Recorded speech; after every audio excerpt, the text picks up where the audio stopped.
Please mute yourself and switch on the slide because it is. Please switch on the presentation. Yes, sir. Are you starting, sir? Yeah, another 1-2 minutes, sir. Yes, sir. Yes, sir. Because we have given the time at 10:30. So, what is the time by your watch? 10:23, sir. Okay, so there are 7 minutes then. Yes, sir. Because As you wish. people are yet to As you- join, sir. That's the reason. Okay. As you wish. Are you able to see our live, sir, now?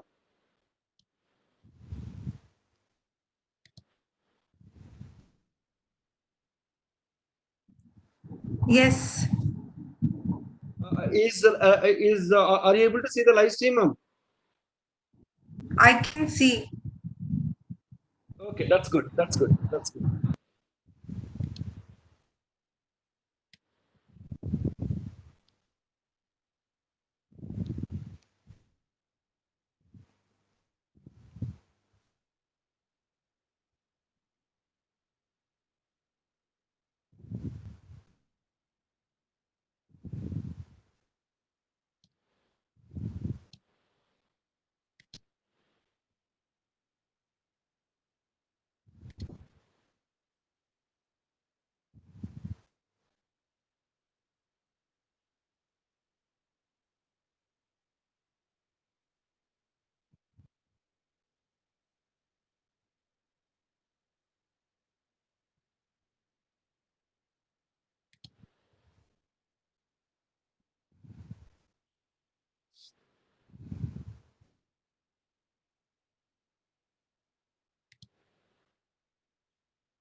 Hello, ma'am. Charu, ma'am. Tell me.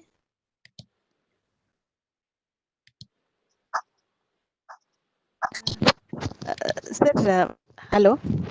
Yeah, tell me, ma'am. Sir, principal is finding some problem in joining the session, it seems, sir. You just.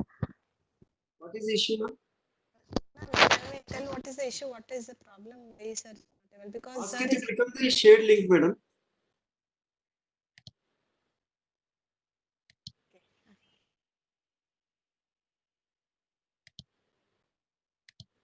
yes, ma'am. You have to download the. Yes, yes, ma'am. You should download the link.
Sir, you're running any videos?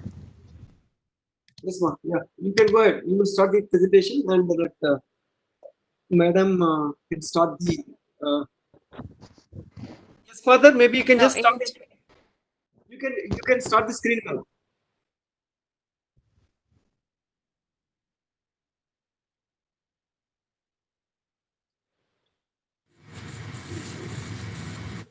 Yes, good morning, everyone.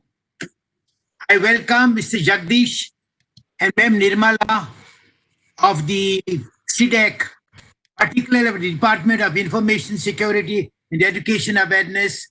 They have been very, very kind to us today to spend some time with us to explain to us, particularly parents and students, how you have keep your internet or the use of the web secure, how you can prevent from being conned. It happens every day. How essentially for parents we can bring about control that is desired. Mr. Jagdish Babu is a project manager, ISEA. They will talk about cyber awareness, computer ethics, primary online risks that you normally face, virus, trojans, worms, cyberbullying, online predators, online gaming, social networking, risks and challenges, do's and don'ts, identity theft, passwords, phishing, smishing, wishing, email security. I think they're coming to us at the right time when we are having our children glued to the internet because of the online teaching, and often we probably think everything is safe. So we thank them for being with us today, and thank you, Mr. Jagdish, and thank you, Ma'am Mala, for being so kind with us today. Thank you very much, and God bless you. And now you are the bosses. Please take over the field. Thank you. Thank you, thank you, Father, and we are honored to associate with the school, and we are ready to support whenever you want. And as you said, we will start the session shortly, and also request all the students, teachers, and all the parents. We will be continuing this session for next 1 hour to 1.5 hours, and we are going to show the agenda. And if there are any questions by any of the students, teachers, parents, please mention all your questions in the YouTube live chat area. So I also request all the students and parents, please post only questions related to the session, or if you have any general queries with regard to the information security, information security, cyber safety, uh, and security. Okay, so that we will be able to answer maximum questions from the audience, so that you will get benefit out of it. And I also request the panel teachers, if there are any, please note down all the questions which are coming up in the chat box area, so that without wasting any of our time, we can start answering these questions. So, of course, as Father already mentioned, like information security education awareness is a project of Ministry of Electronics and Information Technology, Government of India, and implemented by the CDEC Hyderabad. And as part of this program, 52 institutions across India are associated in implementing this information security education project across India. And like we have done, when it comes to the information security education awareness, we have done some hundreds of workshops across the country, and we also trained some thousands of teachers in the field of cyber safety and security, and implementing these cyber safety security policies and topics in the respective schools. So there are a lot of content which are developed with regard to this information security. All that information is available in our web portal, Information Security Education Awareness. And whenever you get time, please visit infosecawareness.in. This within 1.5 hours time, we may not be able to cover all the topics. We are going to cover some important topics during this COVID-19 period, because many of the schools are opted for online learning. So during the online learning, uh, what are the things we have to take care, and during in the form of online learning, if you are getting any such kind of links and all that things, you have to verify. So those are the kind of things which we are going to discuss today in our session. And as I already mentioned, if you have any queries with regard to any of these things related to the cyber safety, security, and all the things, you can post it in our YouTube chat area, so that we will be able to we'll try to answer maximum questions. We'll try to answer maximum number of questions. Okay. So with that, I request Nirmala to start this session. Yes, sir. Good morning, everyone present for this session. Hope all of you are safe in this COVID-19 situation. It is a good time to learn something new about cyber safety in the world. So welcome you all, parents, teachers, and children for this session. And today we are going to see what is the cyber safety and security awareness and why this awareness is required. What are the different cyber crimes and threats that are happening, and how should you be safe? So today's agenda will be on uh, the following things. So first is some small introduction, how much the internet is used in India in 2020, why cyber awareness is required, what are the computer ethics you as a children you need to follow, not only children, all the elders need to follow the computer ethics, and what are the primary online risks. So these are few of the agenda that we are going to see. What are the cyber laws, and how can you whom to contact when you are a victim of a cyber crime. And coming to this, I know everyone is using internet and it has become part and parcel of our life. Every day at home, school, office, malls, everywhere we are using internet. So when we are using so much of internet, this is a statistics given by one institute, that how much internet is used in India in 2020. This is a statistics given in January. Of course, by this June mid, I think the statistics has increased because of COVID-19. You can see there are 564 million Indian users at this January 2020. And this is the statistics given how many Facebook users are there in India. And you can see at January 2020, there are 346.2 million Facebook users in India. Just imagine how much of internet is being used. And remember one thing, when so much of millions of people are using Facebook or internet, the same amount of people are seeing your data, what you're posting on the internet. And once you post anything on the internet, it is going to stay there forever. You cannot delete that. So keep this in mind whenever you're using internet. And this is the statistics given for mobile phone internet users. And you can see mobile phone internet users are more when you compare to the laptop or computer based internet users. So there are 448.2 million internet users by January 2020. Why? Because we are using internet everywhere. And this is a statistics given where at every minute, what are the number of transactions that are happening over the internet. So 1.3 million people are logging into Facebook, and there are 400,000 apps that are downloaded, 2.5 million images that are used. So just imagine everything, all the numbers is in millions.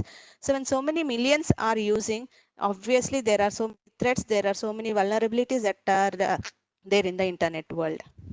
And this is one slide which you can see. As a children, this is a basic purpose you're going to use the internet for. So you'll be using internet for your education, assignments, your projects, all these things, communication with your friends, family, relatives. You may send them the email, you may be on the social networks like Facebook, YouTube, Twitter, all these things. And for fun and entertainment, to watch the movies, to download the music, the games, all these things. These are the basic internet usage done by the children. So though you are using the internet for the basic fundamentals, but still there are so many threats that are there waiting for you over the internet world. And if you are not aware, you will be a victim. You can see a red circle, you'll be hacked if you're not aware about this internet usage. And if you're safe, because of this session, you may have some ideas like how to be safe on the internet. So when you're safe, you will be in the green zone. Otherwise, you'll be in the red zone in the internet world, like the COVID-19 situation right now. So when so many users are there using internet all over the world, and we are part of that world. So here are the tips why you should be aware of cyber crimes that are happening. So this is a situation where you need to be in a more safe and smart in the over the internet. So when you're aware, you can be safe and smart over the internet, and you can maintain your personal safety. Like you can be private and see that you don't post too much of information over the internet, and you can be safe, and you can be the responsible person for your own security. If you're aware, you can maintain your security as well. And when you use the internet safety, you can also protect your institution, your organization, and also the national data that you are going to post or that you are going to forward. So be aware and be safe over the internet. So how to be aware and safe over the internet? So here are some basic ethics that you need to follow when you are using the internet. So you have to use the internet ethically and do not harm others. Do not snoop others around the internet. That means when you are using the computer or the laptop, what happens is many a times you just see or peep into others' computer, what are they are doing, what are their files, and sometimes you start stealing also their files if you are you are an enemy of any other person. So what you need to do is you should not stoop or snoop, or you should not steal other people's computer files. You should use the internet ethically and do not harm others emotionally. What happens if you steal or if you delete any of their files or steal their work at the workplace? Then they may emotionally get disturbed and this can harm them. So these are the ethics you need to follow, and you should never use others' computer resources without authorization. Even at home, when you're using your laptop or your computer, your parents computer, without their authorization, you should never use their computer, because there is a lot of sensitive data that is available on the systems. And always respect the copyright laws and policies. So what you people do is, children, you, whenever assignment is given, you google the assignment things, whatever you require for your project, you take the content from the Google. Are you aware that you should give the you should respect the owner of that content, and you should give the credit to that owner? So how did I give this? In the previous slides, if you see, when I was mentioning the statistic, I have mentioned there at the bottom Statista, wherein I've given the credential that this information is taken from so and so data, that is a website. So you have to give the credential whenever you copy any data from the website. You need to give the credential to that content writer. Or even if you use the software, you have to be very careful that you have to be careful with the copyright issues that are maintained. And you should not use a computer or the internet to bear false witness. So there are so many fake news that are coming every day in our mobiles, and you should not bear false witnesses. You should not forward those fake news or false information to others until and unless you know that it is correct or not. And you should never share personal information to anyone over internet. This is one very important point you need to remember, because there is identity theft that is happening a lot with the children, because they share their personal information like their name, address, phone number, email IDs. So never share these things. So how you can be safe, we will see in the future slides as well.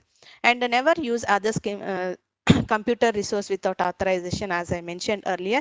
And passwords are like socks, you need to change them regularly. There are so many websites or so many accounts that you are maintaining, and you maintain only single password there, and you never change your password or the pin numbers. So in this internet world, these are hacked easily. So they smell like a socks, that means they are hacked easily by the hackers. You need to change them regularly.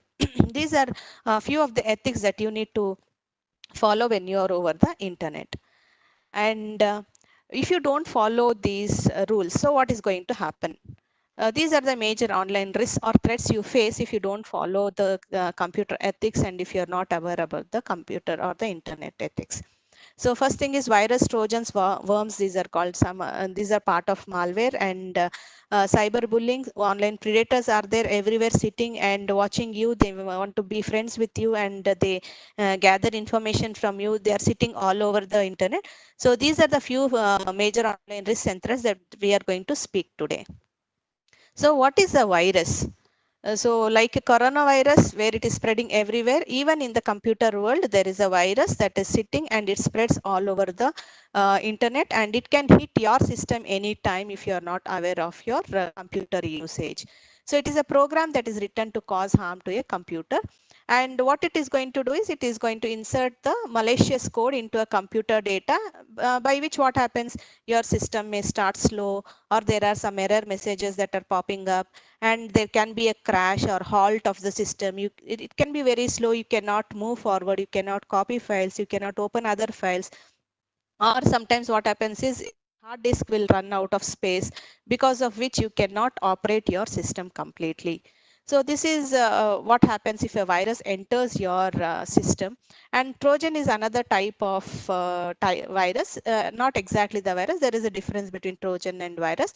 This is also a destructive program, and it looks like a genuine application, but it also damages your systems or steals your personal information. Nirmala ma'am, And can you please set your mic properly? yes, sir. The Is it audible? voice is breaking. So can you please check? Yes, sir. Yes, sir. Sir, is it audible now? There is some break. Okay, I'm using the headphones anyways, but hello?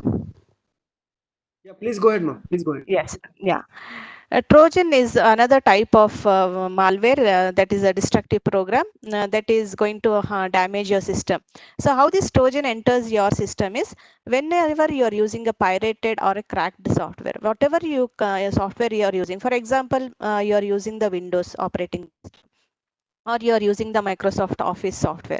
So when the Microsoft Office software license is over, what you do is you copy that from your friends or your family and start using that pirated or the cracked software into your system. So by which there can be chances that there is a Trojan or a destructive program that is sitting and it can hit your system. And the hacker sitting remotely can access your system as well. Similarly, there is worms. This can replicate in the network or over the system. And using these worms, what the hacker does is they can use your system as a spam, or they call it as a botnet. They can use your system as a botnet or a spam, and use your system for making the criminal activities. And they can use your internet connectivity and your steal your private sensitive information, and read the mails, disable the antivirus, delete the files. They can do everything because they have the full control of your system. So how to be safe from all these things? So if you are aware of what are the dangers that are happening, or what are the malwares that are entering into your system, computer usage, then you can protect your system from this. So what you need to do is, first thing, always use legitimate antivirus software, not only on your laptop, your system, but also on your mobile also. We are using so much of mobiles every day, all the smartphones, right from iPhone or costliest mobile, Google and all, but we are not aware about the antivirus installation. Should we use a licensed antivirus or a free antivirus? So always use a licensed antivirus, that is paid antivirus software, which is more legitimate, which can protect your system from all the threats that we have discussed earlier. And you should always enable the antivirus protection mode automatically every time. If there is a patch over the antivirus that is given by the people, you should enable the antivirus protection mode at all the times, and be up to date with the latest virus definitions. What are the viruses that are there in the market, computer market, in the computers? So you should always keep update with the latest antivirus softwares, as well as with the virus definitions that are there in the everyday systems are affected by. And when these virus attack your system, there is no way that you can retrieve your data. So what you should do is, you should always take up the backup files. You should back up your files either on your Google Drive or on your hard disk, separate port USBs, or all these things. You should keep a backup of all your files. And always scan your hard disk email attachments. How these Trojan virus or worms enter into your system is many a times through email attachments, because you click on the emails that is sent by an unknown person who has sent you some mail regarding a friend request, and there is an attachment there. Without knowing, you just open your attachment. Never open your attachment directly. Always keep it in the permission mode so that you it doesn't open the attachment directly. And avoid visiting the questionable websites. What is this questionable websites? There are thousands and thousands of websites that are available. So if you are not aware whether this website is genuine or not, if a friend sends you some link of a website, you don't know whether that link is genuine or not. So don't open, avoid such websites. So what you can do is you just copy those websites. If possible, you open it in the incognito window, or you just avoid opening the known websites. As a children, because you doesn't know which is genuine or which is reliable website. So only the website which is most reliable for you, which is most useful for you, only open those websites. Okay, and this is one more type of threat that you are witnessing in the cyber world, that is cyberbullying. So what is this cyberbullying is? So people start threatening, harassing, or humiliating over the internet, and use the technology, digital technology, to do all these cyberbullying activities on the internet. So why they do this cyberbullying is because they can be cyberbullies are motivated of jealous or anger, revenge, or some frustrations will be there, and they can use it for their entertainment. And they will just check, if I send a friend request, if I use this word, what is the reaction from you people? What is the other person going to react? If I use they may send you some video which you may not like it, or they may send you a picture which you may not like it. But if you react to those things, so they definitely take it as an entertainment, and they use these things for cyberbullying. So how do you know that you are cyberbullied? So when a person is threatening, harassing, so that is one sign of cyberbullying. But what are the other signs of cyberbullying?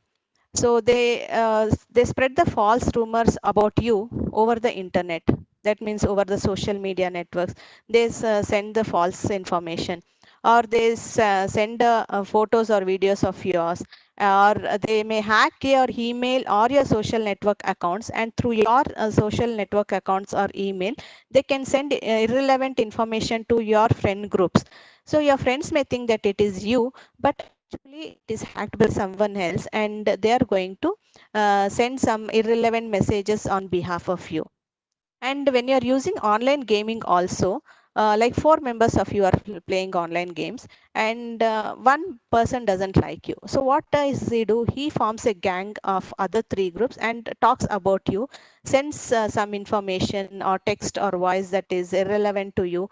And what happens to you? You will be cyberbullied, and you will be emotionally disturbed. But when you are emotionally disturbed, what you need to do if you're cyberbullied?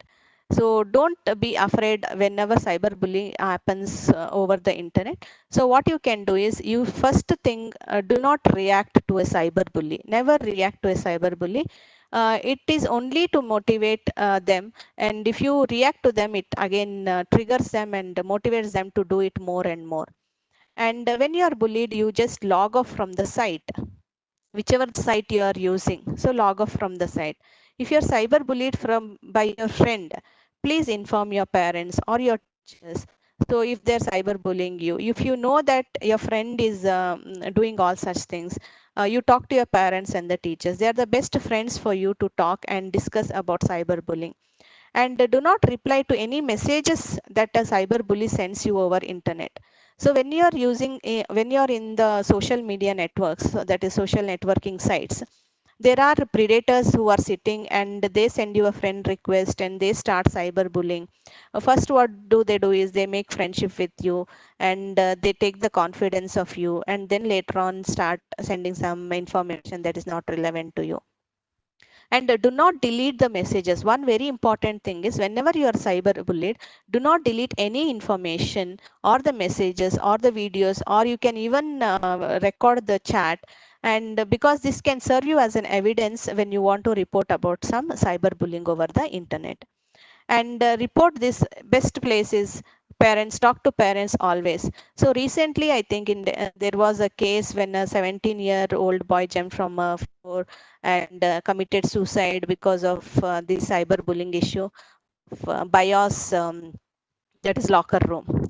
So what happened in that Instagram bios locker room? There are friends who are discussing so much information about sexual activities, or how to they are discussing more about these things. And when he was cyber bullied, he didn't know whom to contact, what to do and all. So if you'd have spoken to his parents, and if the parents would have understood the emotional feeling of the child, and they should have started sitting with him and discuss with him what, and that boy also should have discussed with the parents first. So parents are the first point of meeting or discussion, and later on they can take this action to the cybercrime police as well. So this is about something about cyberbullying, and there are online predators I just now told. So what they do is they have a mask behind them. In front of you, they seem to be a friend of you. These online predators not only become a friend of you, but they also take the confidence of your parents, and even the think that they are the friend, and they are a very polite person, and they also allow you to discuss over the social networking sites. So they are online predators, are internet anonymous users, and they exploit the children and teens for some sexual or violent purposes also. So please be careful on the social networking sites. Do not accept friend requests from any unknown people. Please, I'll repeat this, do not accept any friend request on the social networking sites, because they are online predators many a times. And even sometimes what happens is they use your friend's name or their that is the photo, and you think that they are your friend family members, and you also start discussing with them. So initially what they do is they do these online predators do these activities using these child grooming. That is nothing but they take the confidence of the children, they become friends with them, they share the gifts, they share the chocolates, and they start speaking them very politely, take the confidence in them.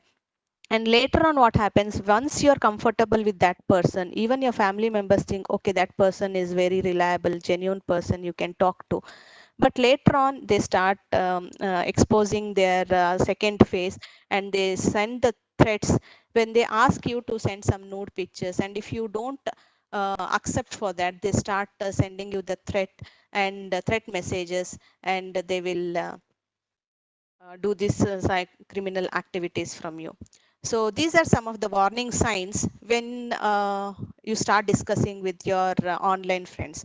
So initially they are good friends of you. Later on they will ask your personal details. When someone is asking your personal details on the social media, this is the first sign that they are not your best friends, okay, on the internet. And they will tell you, we will offer you some gifts, or they will give you some emotional comfort, and they will want you to meet without any reasons. So they will show you too much of affection towards you. So when such things are there, these are the first signs that to remember that they are online predators first. And that is a threatening is a major sign that you can think that they are the online predators. And when this threatening happens to you, never be afraid of that. So how do you prevent these online predators? So how you prevent? First is whenever you're using a social networking site, never use your own name. Use your nicknames for in the internet world. So using these nicknames, the predator will not know and whether you are so and so person or what. And whenever you're using your nicknames, never reveal the gender in that. Even in your nicknames, you can something, if it is Pintu, it can be a boy. If it is a Nikki, it can be a girl. So avoid even genders or problems at home. Don't share anything about chats like genders or problems at home or school, and do not fill any personal details that are there on the online profile. And set some rules on the online chatting. So how much time you need to spend over the internet, and there should be a common place in the home when you're using the internet, so that your parents have a look on it. And even if the online predators are there, your parents will come to know and they will guide you accordingly.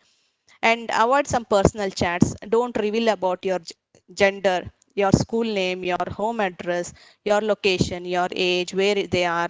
All these things, never reveal such things in the internet. So this is how you can prevent online predators. And what if you are threatened over the online? So what you should do, I told you, never be afraid of these online predators or cyber bullies. Be cool, stop chatting with them and get out of the chat room if you're chatting, or you can log off always. And second thing is, don't be scared to say no. What happens, they start asking you for some videos, some photos, some irrelevant messages, and you don't want to give them. Whenever you don't want to give them, tell them no, absolutely no, I'm not going to share any of these things. Even if they threaten, tell them it's okay. Even if you threaten, I'll tell to my parents. So once they come to know that you're so confident, definitely they avoid you, and you can be safe over the internet. And inform your parents. And immediately don't log off from the predators. So what you can do is, you can gather some information so that it can be an evidence for you.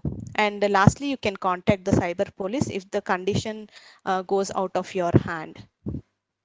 Here is one case study that has happened in Hyderabad.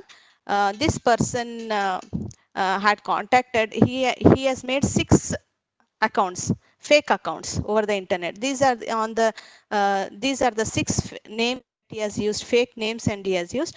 And using these 6 fake names, he has contacted 200 girls from international schools, only the girls. And out of these 200 girls, 80 of them were the victims of this person by name Majid. So he started initially chatting with them, telling that he is new to this city and he wants to make friendship, took them into confidence, and then later on started whatever the chats that are happened between those people. For example, there can be some private chats that can be discussed over the internet. You and your friend might be privately chatting some issues which you cannot discuss with your. Sometimes you may feel it is embarrassing and all. So all those chats, he has taken the screenshots of those chats. And later on he started, if you don't send your nude photos, then I will share this chat to your parents, and I will share this chat over your Facebook account or your contacts. That is your Facebook wall. I'm going to share this. So these 80 students were afraid of the threats that were made by Masjid.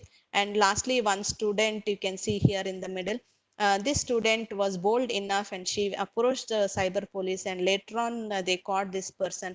And this is how the cyber police are going to interact with you whenever you are very brave and bold enough. So later on he was caught and he was sent to the jail. So never be afraid, contact the people, and then the parents can take the action whether they should go to the cybercrime or discuss with the predators or the online police. And even when you're using online gaming, I think everyone are playing games over your phone or your laptops. I am very much pretty sure there are so many games that are even danger for you. There are some games that make you so frustrated, and there are some dangerous games that you should avoid using those games. It is fun, of course, to some extent, but whenever you are playing online games, restrict your timings. Even parents, please see that how much time you are given to your child to play the games. And when you're using all these gadgets, these gadgets, they can have the login times, or they can use your webcam, or they can even whatever the buttons that you're using, they can be some information that can be sent through those gaming options also. So whenever you're using, please see that what games you're using, whether they are paid games or whether they're asking you, they're free. Sometimes what happens is, there are so many games that are initially free, and after you get addicted, they ask you for money. And what you do is, you, without your parents permission, you give the money to them and you start using those games. So avoid such games which definitely affect your financial or your emotional activities that are there. So these are the threats that are there when you use online gaming. So what is that? Password stealer. So how they steal these passwords? I told there are key loggers, that is, there are some spyware that is key loggers. So these key loggers, they capture the events and try to steal access credentials and send the malicious code into your system when you're playing online games. So when you're playing online games on the laptop or your phone, so key loggers will be there and they capture your access credentials and send that to the they can also send the malicious code. And there are webcam worries. How can this webcam be accessed? So any action, any connected device such as a webcam or audio device could be controlled by attackers and used to exploit your information. So how these webcams are getting connected? Because when you're using online games, there can be a small software that is installed. I told you, like a virus or a Trojan. There can be some malicious code that is inside the game which you don't know, which you're totally unaware of it. So when you run the game, along with the game, that malicious code runs, and that malicious code can automatically open the webcam without your knowledge. And if your webcam is placed in somewhere in a place that is not very um, useful friendly, or you can, they can take your emotions or your pictures, and they can use these for other crimes that are happening over the internet. And I told you there are some hidden fees. Initially, they tell it is free, and later on, they charge those games. And even phishing. So this phishing, I'll be talking in these slides, in the future slides. So let me tell. And gaming addiction. What happens is, playing these games, there are so many interesting, and you become addict of this game. And because of this, all your behavior gets disturbed. So please, children, gaming addiction is very bad, and I request even the parents to set the timings for the children to play game online. So these are the don'ts, do's that a child should do when they are playing online gaming. So play knowledgeable games, which is very useful for you. Okay, and protect your personal information. Never give your personal information, and put a time limit. Protect your identity, your name, your address, your phone number, your mail ID. Please don't give all these details. You may think, without giving these details, we are not going to download the games. Yes, you can download the games without giving these details also. That means how? You should not give your original name. I told you, you can use your nickname. Mail ID, some dummy mail ID you have to create for online games or online social networking sites or online classes. You can create some other account which is not giving any information about you. And have a strong password. Strong password, I'll tell you how do you fix it, how do you write a strong password in the next slides. And keep your system up to date. Whenever there is a game, phishing, or there can be a malicious code that can run and it can destroy your system or your mobile phone. So you have to keep your device up to date. So what you should not do is, never accept the downloads from strangers. Even what happens when you are playing games, your friend will send, okay, you click on this link, I will get these points and you are going to get some points on this.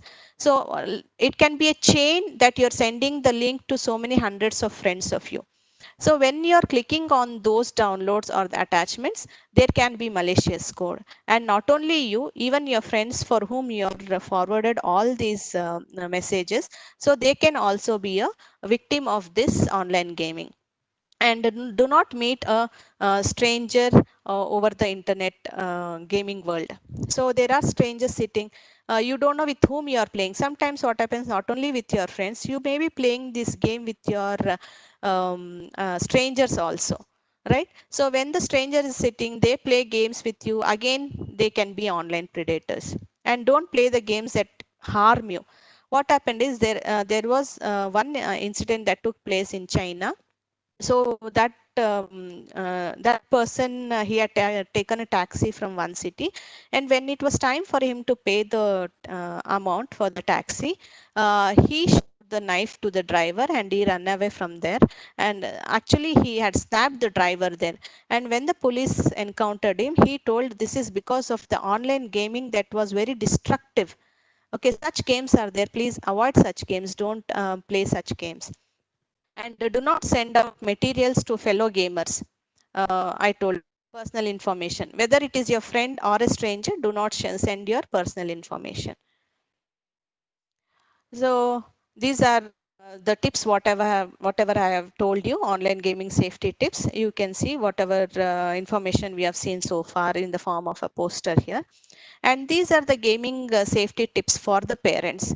So what you should do and what you should not do. On the right side, you can see what a parent should do. Monitor the digital behavior of the child. Protect your computer devices from antivirus. Update yourself about the threats and risks, what are happening in the present. As a parent, you should also know, like, okay, I'll give the system, they are quiet, they don't disturb me, I can do my office work. No, please monitor them regularly, because in your absence only they will do all such information. The child, what they, because of curiosity, they take all the threats that are there on the internet. And discuss the online risks. So even I have kids at home, so I always discuss the online threats with them. So even they are very eager to download the games, they were very eager to learn about the computer. So whenever they're doing this, it is not bad that they are eager to learn, it is very good sign to them. But always monitor them and guide them accordingly, like which is safe, which is not safe, how should you be over the internet. If there are any popping messages, don't click them. If there are any free games, please ask me. All these are the points that you need to discuss with your child. And don't allow your child to meet any stranger in the online world. So in your absence, your child might meet the stranger. So if you have given the information to your child that don't meet the stranger on the online, then definitely they will take your words, and they don't do all such activities. So these are some of the safety tips for the parents. Anyway, we'll be sharing you the PPTs. If you want, you can go through these points later. Okay, one more most interesting and threats that are happening over the internet is social networking. Social networking, why we are using? To make friends, to discuss our ideas, to do the online shopping. There are so many uses of social networking. At the same time, there are so many threats that are there waiting for you over the social network. Let us discuss some points about the social networking. So what is the social networking? It is an online platform which people use to build the social networking, and they can use the social networking for fun. They can be helpful for job hunting for so many people. And students are there who are learning 12th standard. They can also do some business in your free time, or they can keep in touch with the old friends. All these things are what the social networking is going to help you in. But what are the risks and the challenges when you're using social networking? If you're aware of this, then you can use the social networking in a very good manner. So fake content, first thing. You can see that every day nowadays, there are so many news that are coming related to COVID-19. During COVID-19, internet is free. Geo is providing 5G internet. All these are the fake content that is prevailing over the social networking sites. And we will see what are some of the fake content, and how you can identify the fake content also we will just see. And fraudulent review. You want to purchase some item over the internet, some even on the FB you can purchase some goods. So what happens is they give you a wrong reviews. So fraudulent reviews will be there. This item is good, you can purchase this. So you should be aware of the good reviews, where you need to purchase, whether they are fraudulent, whether they are real reviews or not. And there are so many fake friends, I told you, children, that are there on the social networking sites. There are people with 500 contacts. They proudly tell that we have 500 Facebook contacts, we have 1500 Facebook friends. So are they really reliable? Are they all these 1500 friends over the Facebook are reliable? Why do you need all those 1500 when you have best two friends in your classrooms and all? So just think over, when you're making friends over the social networking, TikTok's followers are there, Instagram followers are there, so many followers. if it is helpful for you, keep those friends. Otherwise, avoid too many friends over the social networking sites. Again, phishing comes here, and clickjacking and cyber stalking we are going to see one by one now here. So you can see this is one of the fake news that was there, telling that you can see first step, what is the lockdown that is going to happen. World Health Organization protocol is this. Step one is 1 day lockdown, then 21 days lockdown, then after 5 days it will continue this. So this you can see that this was a fake news. And how do you come about, how do you know that it is a fake news? Okay, and we will see that how do you find out this is a fake news or not. And these are the guidelines you need to follow when you're on the social networking sites. Always, always, always, your personal information is very, very important. Your name, again I'm repeating it, your name, your address, phone number, mail ID, your credit debit card details. Also, some parents are there, teachers are there. Please never store them anywhere on the social networking site, even on the online shopping sites. Never share any personal information. Immediately delete them, or you need not give the personal information. And never give out your passwords to anyone, even your friends. Never give out your passwords, because today they are friends, tomorrow if there is some misunderstanding between you people, these are the same person who are going to misuse. And there are so many cases also, we are getting every cases. Even your ex friends, ex boyfriend or girlfriend, they know your password, they know your details in and out, your mail id passwords, your mail id, they can access them and they can threaten you as well. So never share your passwords. Never post photographs, videos and other sensitive information to strangers. So how can you avoid this? You should not post any information on the Facebook. I want to post the videos. How can I do this? Right? So you post it, not a problem, but restrict the views. There are private settings, so you restrict the views that only your friends should see it, and don't tag them. Your photo should not be tagged to other friends of. So this will be a problem when online predator comes to know. So avoid posting too many photos and videos and information. Also, there are some people that I'm going to Delhi today, I'm going to Simla today. They even give all the details. They post FB, followers are there. I'm at the airport, I'm at the school, now leaving to airport, I'm at home. So why this information should be shared over internet? I told millions of people are there watching and using internet every minute. So think that this is a threat that is going to happen to you. Okay, and change your passwords frequently, as I told previously also. And check the privacy settings of the social networking site. These are very important. Facebook, Instagram, your WhatsApp, privacy settings are there. Restrict your privacy settings. Even Google, when your Google search engine, when you're googling, all your information Google is saying you. Your Google Maps, where you're going, Google Drive, all your photos are shared, your Google account, all your contact details are shared. So all your privacy settings, you set the privacies so that your data is not available on the internet. Why the Google should follow you? They should not follow, right? So if they don't want to follow, set the privacy settings. Okay, and only add people as friends to your site if you know them as in your real life. Otherwise, don't add them. Okay, so there is one site called Tin Eye, where you can put the image and you can find out is this image real or not. I told you there is a fake content this. So this image you can just put it on this tineye.com and you can check with the genuinity of the message or the image that you have got here.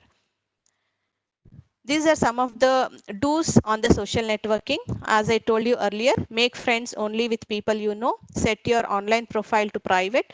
Take help of your parents if you are unsure about something.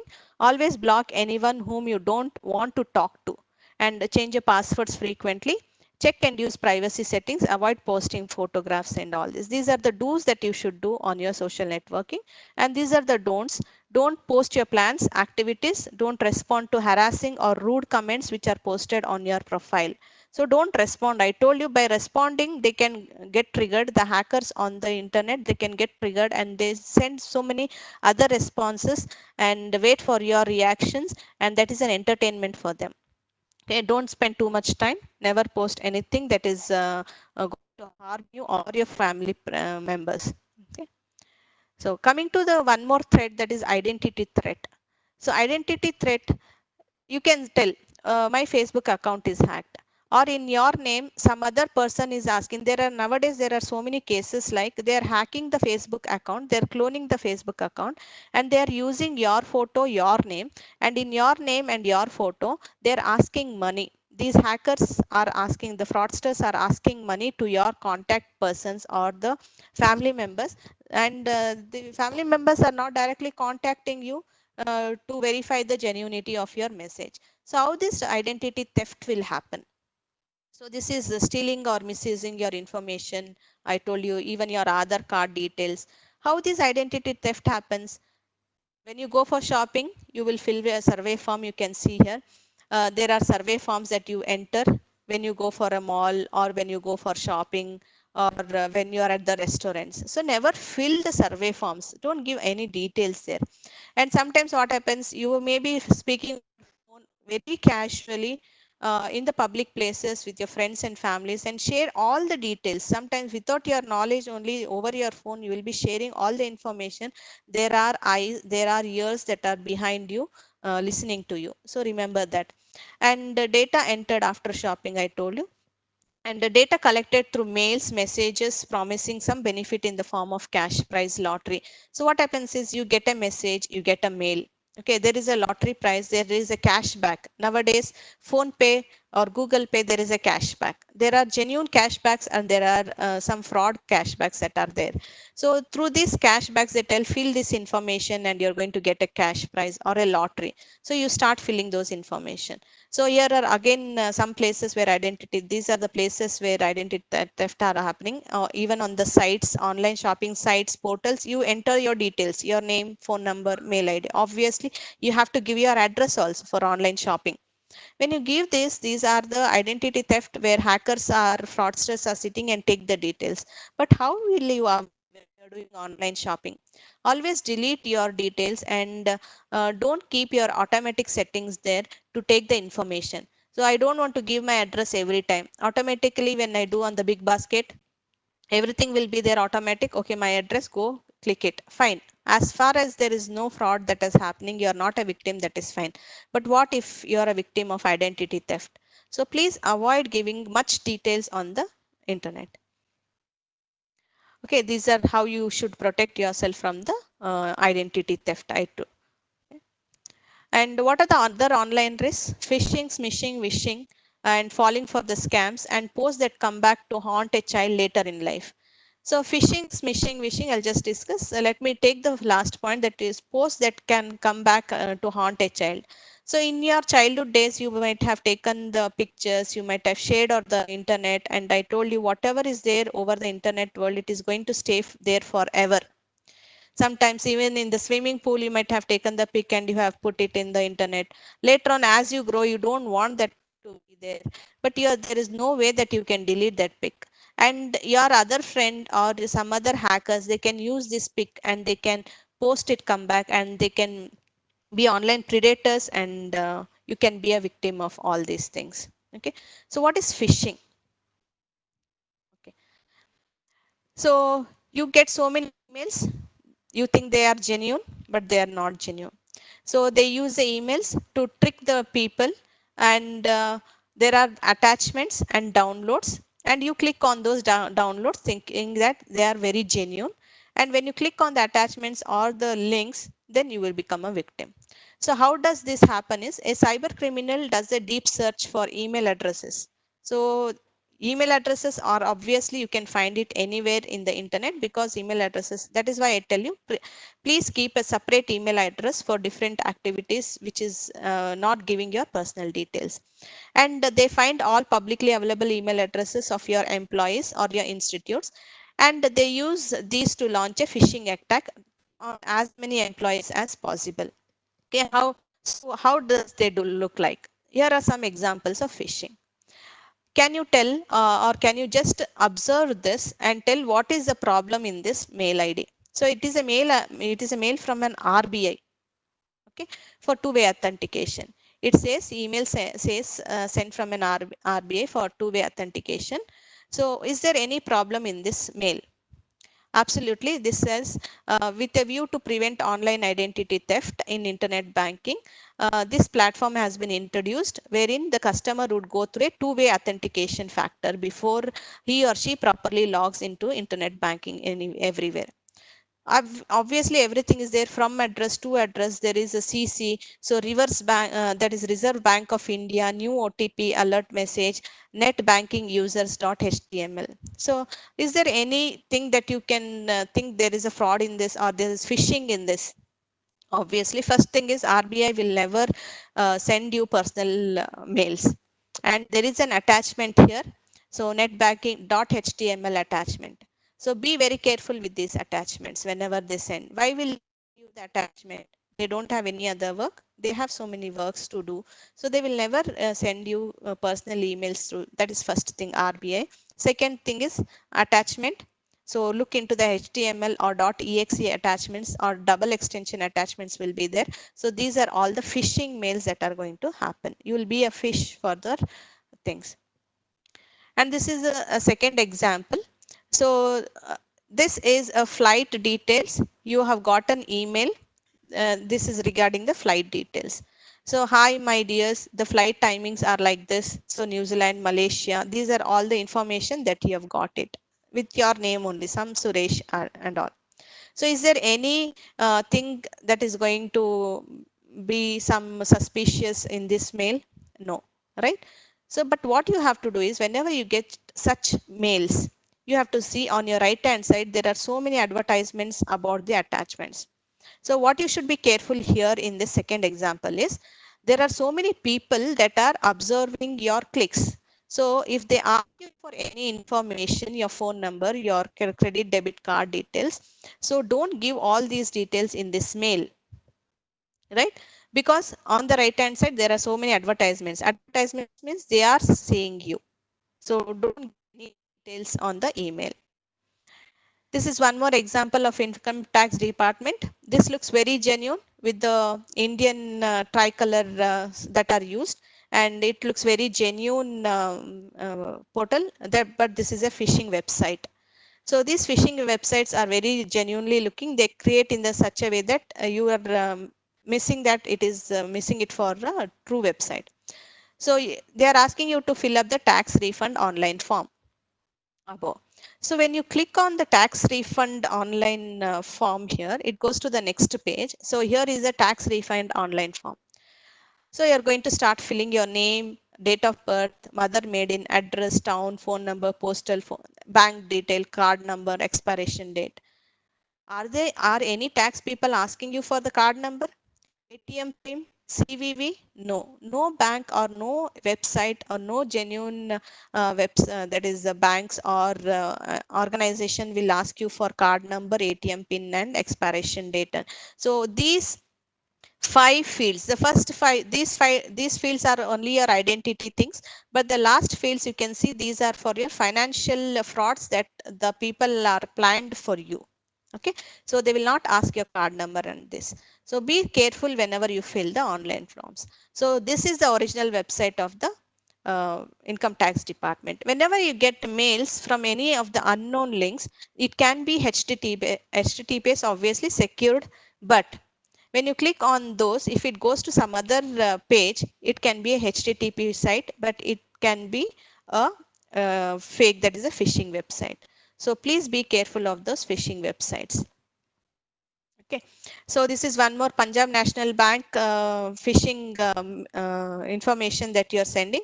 So you can see here it is once they clicked on the first information, it goes to the next page, that is mail.markcross and company. So I told you this is a HTTP. So first page will be from your Punjab National Bank, but when you click on that, it goes to the second page where again your card details are being asked. So that is what how the phishing mails look like and how you can be a victim of these things. So when you check the previous slide, here is the URL. When you check that URL in the website, it tells that this URL doesn't exist. That means this is a phishing website that is there. So what is smishing? SMS plus phishing is smishing. Where you're using your phone, you can have you can get a WhatsApp message or you can get a text message which is a phishing message. So for example, here is one example. Cadbury is giving away 500 free baskets of Cadbury chocolate to everyone on its 196th anniversary.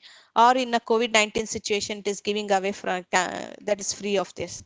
First thing is, here you can see this is HTTP, right? It is not HTTPS. It is not a secured URL. It is a HTTP unsecured URL. First thing is, and you should think why Cadbury is going to give free baskets for you. Second thing, so you have to doubt on the lottery messages or the offers that are there, and then check for the websites. Don't click directly on such websites. If you click directly on the such websites, malicious code enter into your system. So this is one more phishing mail from Amazon. You, that is, there are phones that are there. Apple iPhone just for 3,999 are there. So do you think that Apple iPhone will be there for 3,999? Think first. So that is the first thought you should have, right? And this is maybe 90% off. I'll be lucky 99% I may get it. No, everything looks like an Amazon only. Amazon.in summer sale offer, 90% offer, deal of the day, everything. But there are inside stories, that is amazon.osale.tech. This is the fake link that is present inside this genuine that is mail ID, that is website portal that is available. So you have to also link for the you should check for the URLs that are appearing in the next pages. Okay, this is some more examples. That is men's watch, Rada watch is just for 9,995 from Luxurify. So how do you identify whether this is, on the first instance, you will not find that Luxurify is giving you 90% off. So what you should do is you should check for the reviews of this website. There are always the reviews fields. You have to check for the reviews fields. So when you check at the review field, you can see here, when I googled this Luxurify reviews, it says that it is selling duplicate and not working watches. They have fake shipping address, duplicate bills.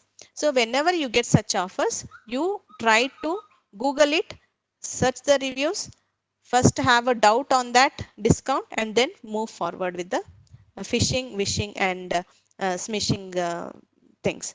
Wishing is nothing but video plus phishing is wishing. You may get a video which is a phishing video. Through that video also you can be a victim of the cyber frauds that are happening. So here are some tips for social networking. Update your operating system, maintain separate passwords, don't click on suspicious links or emails or attachments, and report any site that seems to be fraudulent. You can report it as at that particular portal. For example, in the Amazon, if there is something that your fraud is, some fraud has happened in the name of Amazon, you can always write to the Amazon people and they will look into the issues later on. Okay. And how to check whether the website is genuine or not. Here are some three URLs. There are so many URLs that are there. These are some of the open URLs that you can check. That is NITK Surathkal. There is a website. If you click on this website and if you place the URLs, place that URLs in this particular link, then it will tell the genuinity of those that is the phishing mails or phishing websites that are there. URL void nibbler.silktide.com. So these are some of the websites where you can check the genuinity of the phishing mails or the websites. Okay. So one very important thing for you is always your social networking sites, your system, your mobile, everything has a password or a PIN. So how should you secure your system or your social networking site? First thing is, I told you, frequently change the passwords because they are like socks, they smell. And you have to use a strong passwords, right? Strong passwords means characters, numbers, and then the special characters. But it is difficult for you to remember these passwords, right? So always we use a strong and easy to remember passwords. So how do you do this easy to remember passwords? So this passwords, whenever you enter the password, you should take care of shoulder surfing. There are people who are peeping into your system when you're entering the password. So please keep your password private. So this is one method of password attack that is called as shoulder surfing. People are there back of your shoulder and seeing your password enter. Okay. And the second thing is brute force attack. So what this is brute force attack? For example, my name is Nirmala. I have a mail ID as Nirmala. What what they think is they will search for my date of birth from anywhere. They can just think of, if they get my date of birth, they can guess the passwords. So there are techniques, brute force attacks. There are some software tools or there are some programs that are written. So by running this, you can get millions of passwords related in my name, my date of birth, my family member's name, their date of birth. So they can guess. This software can run thousands of passwords, can in a second or in a fraction of seconds, all these passwords can be displayed. So this is brute force attack that is happening on the password. So you should keep your genuine passwords. So how to keep? Okay, I don't want to keep my name extended with 123 password. So how do you keep these passwords? And one more attack is the dictionary attack. Sometimes what happens is dictionary name, we will keep it as a password, but they can also guess your dictionary passwords because it can be done in seconds, I told you, using the programs or the softwares. So you are facing some problems in remembering the passwords. It is easy way. I'll tell you. Switch to fast, that is fast. So there is a phrase, never judge a book by its cover, and or I love my India, I love my parents. These are some past phrases which you can remember easily, right? So how do you phrase some password for this? So what I do is I take the first letter as N, so it can be N. So first letter of each word I will take it and I will mix and match, use the special character and the numbers. So N is N here. First letter of judge is J here. Instead of A, I will make it as ampersand. Instead of B, I'll use it as 6. I make it as 6. And instead of this second B, again 6. Instead of I use an exclamatory mark, that is inverted I, and capital C. So just imagine how many combinations I can make using one single password. So if you make combinations of the passwords, it is easy for you to remember the passwords. At the same time, it is a strong password. So never judge a book by its cover, right? So now can you start writing the strong passwords, children, so that you can easily remember, but it cannot be hacked by any one of you. And why we tell that you should regularly change your passwords? Because even though your password is this, right, even it is a strong password, no one can guess it, but this can be guessed in 15 days, or it takes 1 month to crack your password that you are used by a hacker. So within 15 days, if you change your passwords, then your password can never be leaked to any of you people. Okay, these are the tips I told you already discussed here. So how to protect your password? They're like socks. Use different passwords for different accounts as well, and regularly change your passwords. Never share your passwords with others. um, so never write passwords on paper or any disk to store it. Your brain is the best place to store your password. So never write it down in a diary. Never store it in your mobile. Even your card numbers, sometimes debit card, credit card, just 4-digit numbers also you store in your mobiles. If your mobile is lost, all the data is gone. If your mobile is hacked, so if it is hard to remember, use the passphrase and remember them. Don't write it anywhere. Okay. Okay. Coming to next security, what you do is email. Everyone has your email account. I told you, keep emails separately for different use. For education purpose, for your college, school purpose, you use different email ID where there is some protection to your email. If it is for your shopping website, use a different mail ID. For online, different email IDs. So this is what is an email. You already know it is used to transmit the messages, and an email address is used for communication over the internet, for sending mails, for sending files, for sending photos, videos, everything you can do is. But what is the risk involved in emails? You might never have thought, like in the emails also there are some risks. Yes, spam, fake emails, lottery emails, phishing emails, many more are there. There are various techniques a hacker can use and send it to your mails. Okay, spam. There are so many spam messages that are coming nowadays. There are that is Google is always trying to avoid the spam messages, and all these automatically go into the spam emails, right? spam field. But if you respond to this spam, your system will be compromised. So what they do is identity theft can happen, hoaxes, spam, phishing. So spam mail IDs, you know, that is it is unwanted email messages, and this will come in a bulk to all the users they are setting. If you respond, your system get compromised. Identity theft, a crime where con artists get your personal information and access your cash and or credit details through the emails. How do they get this? Because of the attachment they send, and in the attachment or in the link, or you may fill the form of the link. When you click on the link, a form will open, and when that form details are filled in, identity is lost. Phishing emails, I just now discussed about so many phishing examples. Hoaxes, these hoaxes, they are the criminals. They try to trick you into giving them some money. They tell you you have won some lottery, there is some cash prize. So when these hoaxes are happening, you believe them, and they send you a message, mails, or that is hoax mails, and you believe them, and you click on the links or the attachments, or you respond to the mail ID, and you will become a victim of these emails threats. Okay. So these are possible ways. Malicious attachments will be there. So how do you always scan the attachments before you open them? Don't directly open the attachments. Okay. Never click on links received in emails from the strangers. So if there are any emails in the name whom you don't know, never click on the links that are received from them. And fake email IDs, hoaxes, phishing email, and these are the tips. So here you can see, use strong and easy to remember password. Never send sensitive details like password over emails. Never click on web links sent by a unknown person. Always type or copy paste the link in address bar. Directly, I told you, never click on the links directly. Okay. Delete the chain emails and junk emails. Always delete them. So, and log off from your email IDs. Whenever you complete your action on the emails sent or received, you have to log out of those emails or your system. Whenever you close your system, you are away from your system, please log out and then go. Avoid the email when the sender is unknown. Never open attachment.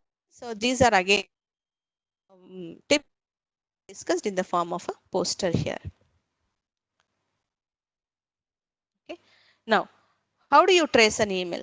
All of a sudden, there is a message from the school telling that tomorrow school is going to reopen, or the school is going to reopen from July 1st. So you don't know whether it is genuine or not, but it looks like it is from your school only, right?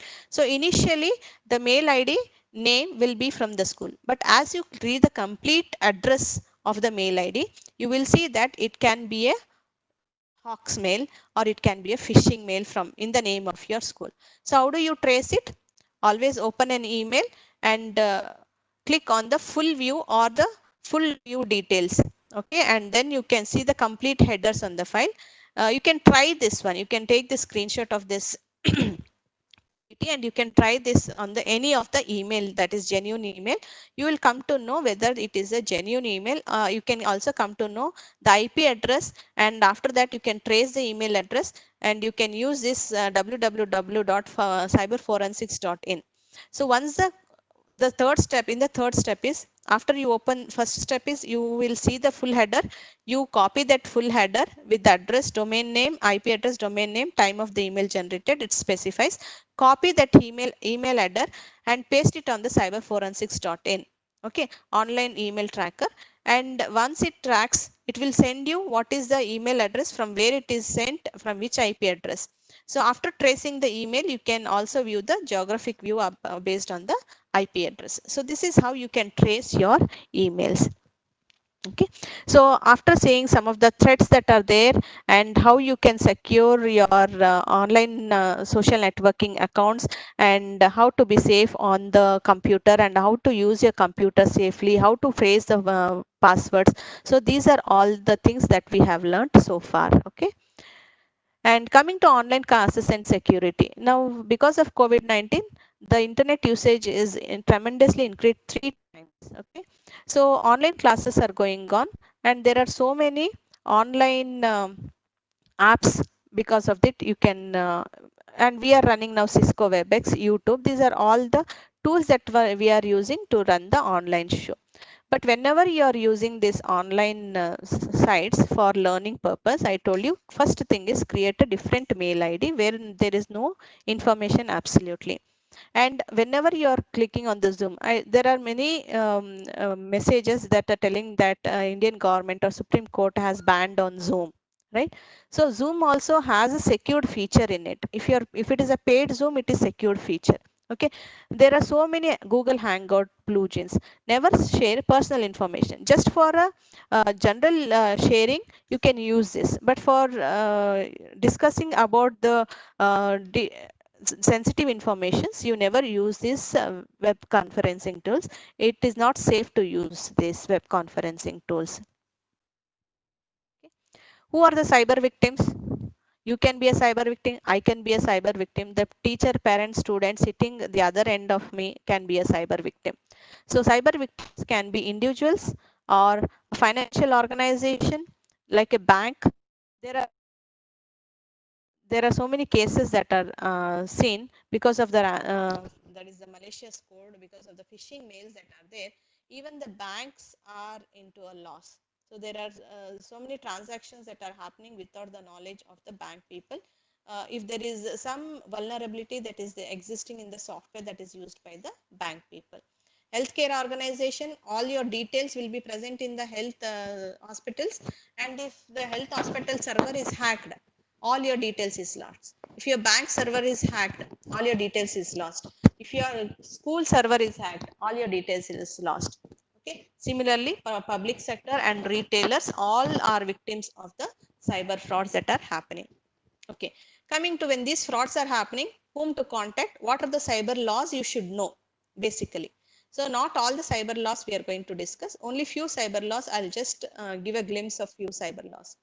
So cyber stalking, what is the action that is there? IT Act 43, 65 and 66. These are the IT Act that are there for stealthy following person that is tracing his internet chats. So if this hacking is happening, tracing your chats or they are stalking on you, then IT Act 43, 65 and 66 are applied, and it can be 3 years or with a fine up to 2 lakhs. So this is the punishment that is there. The last column tells you the punishment. This is the IT Act that is there. This is cyber crime. If it is a phishing crime, so for bank financial frauds, IT Act 43, 65, 66 again. So electronic banking. If it is a cyber hacking, if they destruct, if there is a destruction, deletion or alteration of any of the computer resources, then 66 act. Under 66 again there are A, B, C and all. So all these things should be taken care by the police when they file an FIR, which section they have to file. You should also have an idea of what are the sections that a police officer is going to use, and under what section you are going to complain. So cyber pornography and including child pornography. So publishing obscene in electronic form involving children is IT Act 67 that is going to be applied by the police people. And there are again some other cyber laws. Cheating using computer resources. So it is 1 lakh rupees and it comes in the 66D. Acts of cyber terrorism, imprisonment up to life. Cyber terrorism 66F, and hacking with computer system, receiving stolen computer or communication device. I think if our computer is not working, we will sell that computer. Before selling that computer or your mobile, even your mobile, or you are taking the second handset also, you should see that you format all the details. There should not be any details that is left in the computer. Otherwise that information is stolen, and that information will be stolen by the hacker when they take the second handsets or the second computer, and they will do the cyber frauds in your name. So that is if such activities are done, then it is imprisonment, and you can see 1 lakh rupees fine for that. So these are some of the other cyber laws that are applicable for different offenses that are happening. Okay. Okay. So lastly, coming to the slide, whom to contact if you are a victim of cyber crime. First thing is parents, teachers. Second thing, the parents and the teachers can contact cybercrime police, or there is a web portal cybercrime.gov.in by the government. This is a government cybercrime portal. cybercrime.gov.in. You can always complain anytime on this portal. And there is a separate portal for child and women complaint. And once you complain on child and women, these complaints cannot be retrieved back. General complaints on cybercrime also can be posted in this portal. And this is our toll-free number 1800-425-6235. If you call on this toll-free number, we are there to assist you if you are a victim of any crime, what to do, whom to contact, what are the tips you need to follow, what are the actions you need to take. So these are the three major places where you can contact, or the person you can contact when you are a victim of the cybercrime. And after hearing to all this information, children, we are hosting a national level competition on cyber safety and security. The theme is information or cyber safety and security. So after you have listened to all this information on any of the particular topic, you can take the topic and you can participate in this national level competition. It is for free. Okay, there is no fees for this. So drawing, painting, sketching, cartoon, essay writing, short film, animated video.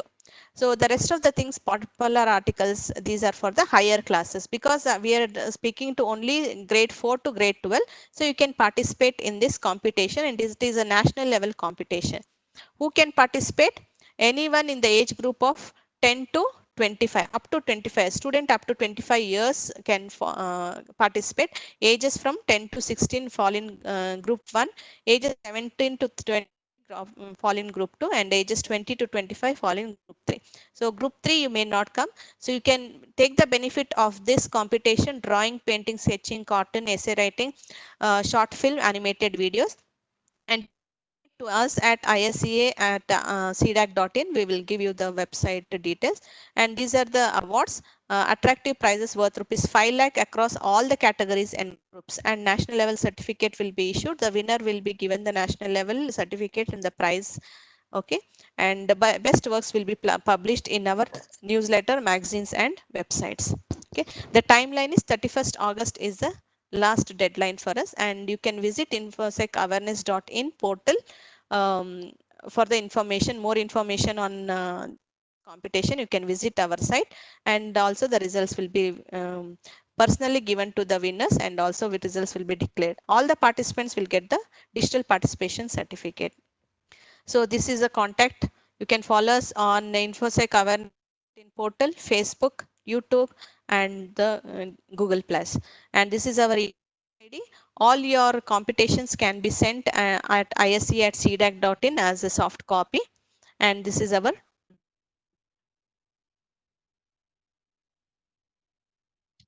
thank you, teachers, children, and parents for giving the opportunity to share knowledge on cyber safety and security. Hope this is a basic information that we are giving for the children to be safe on the internet world. If there are any more details, we can take some more sessions, particularly related to how to be for Facebook's or WhatsApp or online shopping, all these things. So end of the day, any questions?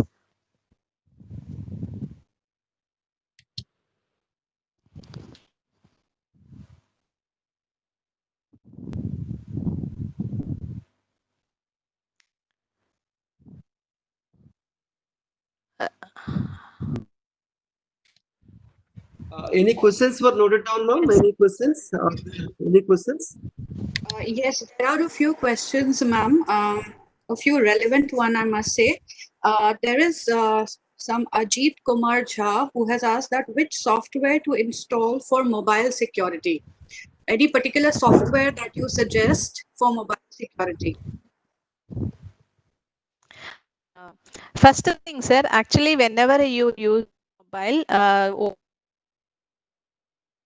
for that particular, if you are using an iPhone, that relevant antivirus only should be used. And we cannot brand the names, because there are so many that are existing in the market, and we cannot, we are not the brand people to use names.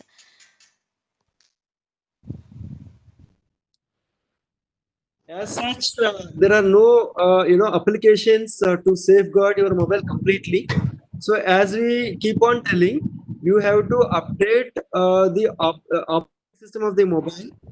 Whenever you are getting the patches, you should keep on updating your mobile operating system and better use some antivirus software which it safeguards. If there are any phishing attacks or any malicious attacks kind of thing, if you want to safeguard your mobiles and all those things, we need to have a very strong, antivirus software on the system. And the other thing is like whenever you are using any mobile applications, okay, those permissions also we have to look into it regularly. And if you are not using any mobile application, remove those permissions. Whenever you are using, automatically, if it is required, automatically it requires those permissions, and it will ask you. Then you provide them, and you complete the transaction, and once again you disable the permissions. So these are the some best practices wherein you can follow to safeguard your mobile. Any next question? Is there any other questions? Sir, regarding this continuation of this particular question, are there any apps of parental control which can help the parents to block the content and alert the parent to what a child is accessing? Yes, sir. There are a number of parent which are available. The thing is, like, if you are using a latest Android phone, there is a something option called digital well-being. Okay, and if the child and parent are using the same mobile phone, some of the restrictions when the child is using, like what kind of apps he is accessing, what kind of videos he is accessing, and what kind of websites he is watching, and all such kind of things you can set the things. And if the child is using a different phone, there is something called Google Family Link, okay, which you can install on the child mobile as well as on the parent mobile. And if the child is installing any of those things, he can track. And if the parent is willing to give the permission, he can give the permission. And if he is not willing to give the permission, he need not give the permission. So that way, you can have a complete control of the child's mobile phone through parent. Okay, thank you, sir. Which is the best age for a parent to discuss about social media? What are your views on that? Sir, we cannot say like what is the exact best days kind of things. See, now, like because of this lockdown, like most of the things which are happening, by using the social media only. See, for example, if you want to communicate your child, you are using the instant messagings, okay, to communicate them, to keep them in touch, and all the things. So, like if it is beyond 16 plus, it is always good, and if it is less than 16, better to have a parental supervision as well as parental control. Okay. Best time for the discussion is with your with your child is when they start the first account on the social networking. Please give them the do's and don'ts, pros and cons of social networking, whom to decide or whom to contact, what to share, what not to share, and if that is irrelevant or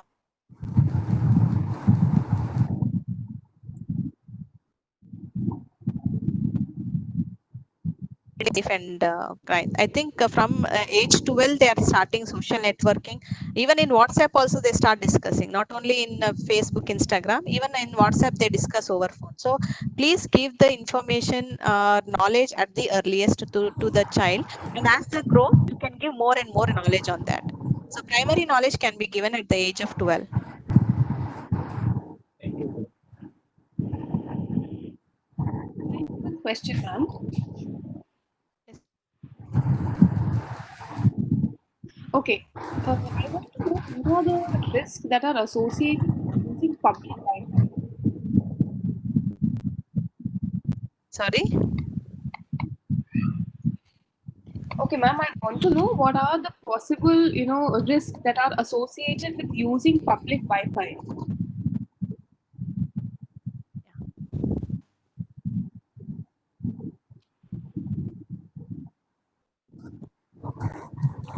Yeah, whenever you are using public Wi-Fi, never use public Wi-Fi for any transactions, that is online transactions, any shopping and all, just use the public Wi-Fi for fun and entertainment. You can use that only to watch the videos or play some games which are safe until they are safe. So because public Wi-Fi, it can be hacked by any of the people. So never do online shopping or share your details, your mails, your official emails checking and all. Avoid this on the public Wi-Fi. I have a question. Can I ask the question? Yes, ma'am, you can. Yeah, this is about the dark web. Because I deal with students, we get to hear a lot of these things. So, can you just maybe very briefly can you explain what is dark web and what are those list of illegal apps which the children should avoid? Many times, out of curiosity, they turn to such things. They keep browsing. So, what are the things they need to avoid? Illegal apps I'm talking about.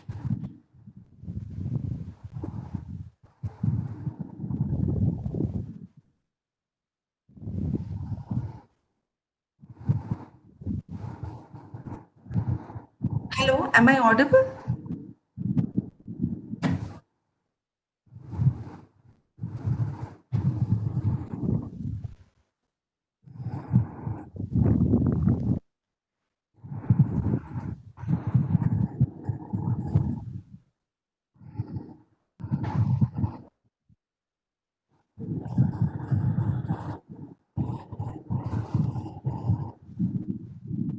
If you look into the internet usage, ma'am, the fair internet usage is happening only 7%. Remaining 3% of internet is used in darknet and deepnet. And most of the things are happening in deepnet, and only some 12 to 18% of the things are happening in the darknet. So darknet, which is dangerous, and see, for example, nowadays many people are taking the challenges. Using the social media. We had so many challenges in recent times. Those things, if you are keeping it in the form of status kind of thing in various instant messaging applications, if someone downloads those things, and there are so many applications which we can use to completely, make it a different thing. So, for example, it is completely dressed, and we can make it undressed. Okay, there are so many such mobile Yes. applications are there. Mhm. Better to not encourage children to use any such kind of mobile application. And if someone is using darknet applications and kind of thing, and our government is also watching, like without the permission most of the people are accessing, but this is comes under the crime things. So better not to Thank you. allow them Yeah. for such kind of things. Thank you, sir. Thank you. Yeah, any other questions shall we take, or Uh, I have one more question. I'm asking one more question. How do we know the safest, secured link to be used for sharing information, especially sensitive documents like medical reports, mark sheets of children? Because nowadays everything has to be done online, and we have to upload the mark sheets and everything, certificates. So, how do we know that it's the safest secured link? the thing is, like, ma'am, if it is an organizational at school level, Hmm. better to have our own DNS, the domain, so where we can sending the information by Yes. through organizational email ID. Okay, Mhm.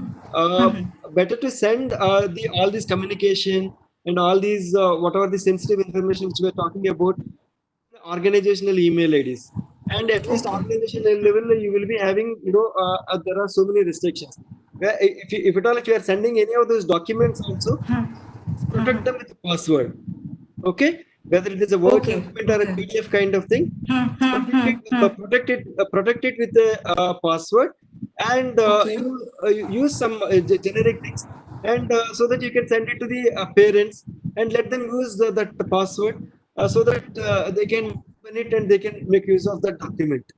So whenever you Okay. are sending any communication, ensure that like it is goes from your respective school email ID, and of course like everyone cannot have a school email ID, like for everyone we cannot give. And recently the government of India, it is not recently, it is there for last 4 to 5 years.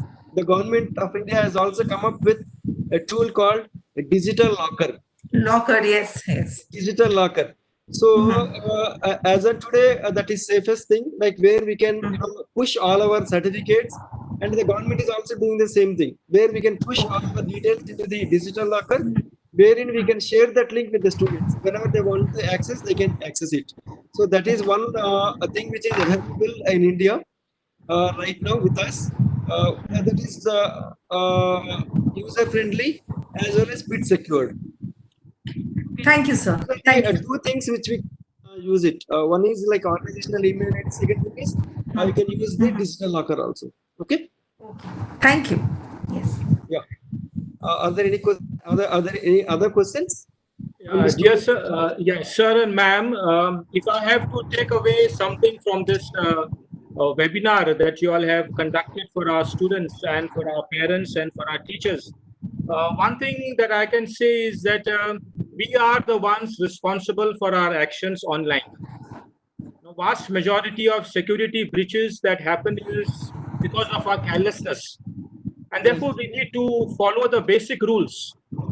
We may not be able to eliminate all the possible risks, but responsible precautions, if we take, I think we can greatly reduce the risk.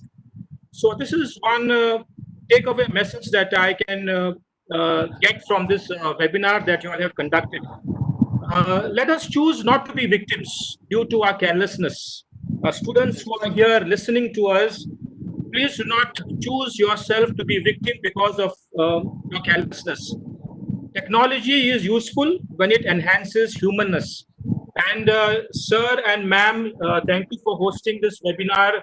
Ma'am, thank you for giving in detail, telling our students and telling our parents in detail as to how we need to be careful and not careless when we are online, be it gaming or be it on social networking sites. I just had two questions. One was that, sir, if you could tell us what is the meaning of digital citizenship and digital footprint, and whether cyber security experts, is there a market for this particular, or is there a job for this particular activity, the cyber security experts? Yes, sir. You are rightly said. Prevention is better than cure, especially with regard to a digital world. Prevention is always better than cure. So if we safeguard ourselves, like what to share, what not to share, what to click, what not to click, and if any information comes from an authenticate or authorized sources, only you better to allow. Otherwise, you remove it. Don't keep it. There is some precautions at personal level we can take, and we can safeguard our information as well as our digital, digital identity. Okay, as you said, there are not many options with regard to the information security area. Okay, as per the NASCOM report, there are a lot of requirement with regard to the cyber security professionals. Now this is the area which is booming up for next 10 to 15 years. So this is a better area. Like you can be a cyber experts, cyber forensics experts. There are so many fields within the in the same domain, okay, which is booming up, and less number of manpower, and highly like we don't have structural security structural engineers at this point of time. So that is only the reason like we are facing so many issues. So as per my analysis, there is a lot of scope for next 10 to 15 years in this cyber security domain.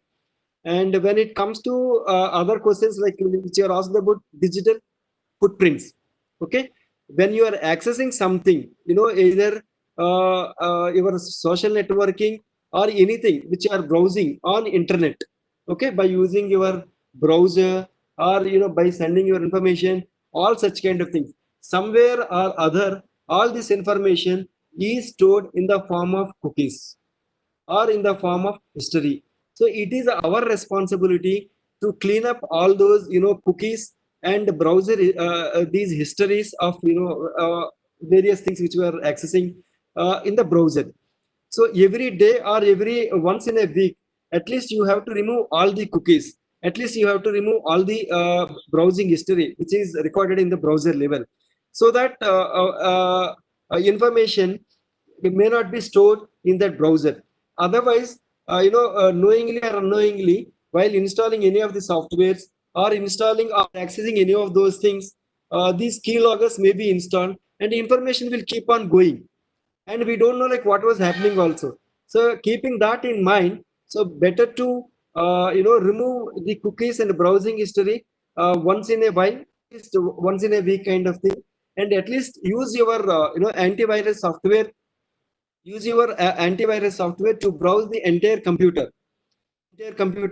And if there are any malicious applications are got installed, we'll come to know. And if there are any viruses, trojans, if there are any such kind of things, all those things can be eliminated or can be removed from your system, so that you can secure your infrastructure, whether it could be your mobile or whether it could be a laptop or desktop, anything. Okay, so that way you can safeguard all your infrastructure. At the same time, you can also safeguard your digital identity in the digital world. Okay. Yes, thank you, sir. Yes, sir. Any other questions or So there are two very important questions that have come up. One is from Satya, and she's asking that is using Truecaller safe? no? Is Truecaller a safe app? No, okay, so better if anyone is using Truecaller, kindly remove the Truecaller. Okay, and you know what happens, that Truecaller, what are the contacts are there, it is not with the Truecaller, any mobile application, especially Truecaller is accessing all your contacts, all your messages, and we don't know like where it is to where they are storing. Okay, in the Truecaller, see for example, I was using my mobile with some name. Okay, and if I changed that mobile number, I changed the sim to other mobile number, and I changed the name also, but it will give you the old. So the Truecaller is collecting all our data, and they're using for various purposes. We should not use the Truecaller, and we strongly suggest don't use the Truecaller at all. Okay, thank you, sir. There's another very important question that has come up from Ms. Pratima, and she's asking that is it safe to send any details regarding bank accounts or some other documents to WhatsApp? So is WhatsApp safe to send these kind of information? Uh, Normally, we won't suggest to send any sensitive information, madam. Especially these passwords and all such kind of things are very sensitive information. Of course, like these instanting, some of the instanting messaging apps are end-to-end encryption, but still it is not advisable to send the sensitive information as a security expert or in the angle of security. Okay, thank you, sir. Thank you so much. Yes, ma'am.